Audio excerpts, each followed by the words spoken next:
दुआरा पर बाजा बाजो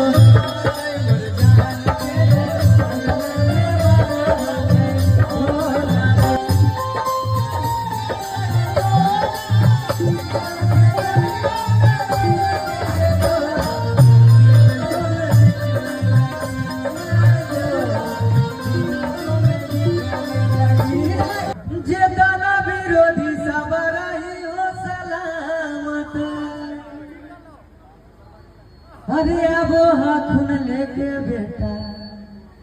जेल से जमानत जो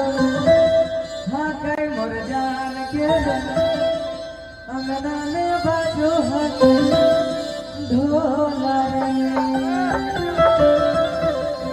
हमरे कानो ही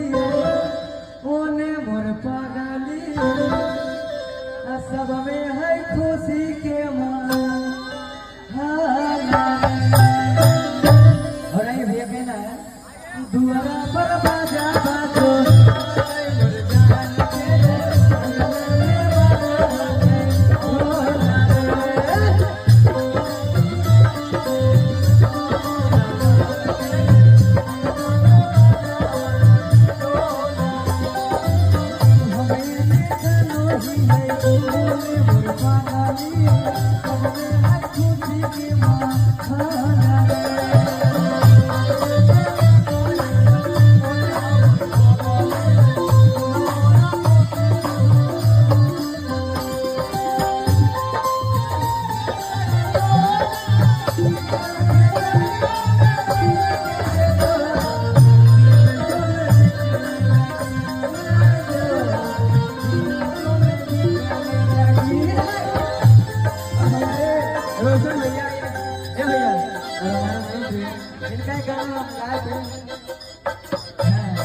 हमारे माइक दीजिए थोड़ा सा हमारे रोशन भैया को। इनका गाना था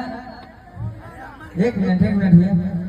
जे दाना विरोधी सब रही हो सलामत अरे अब हाथुन लेके बेटा जेल से जमानत।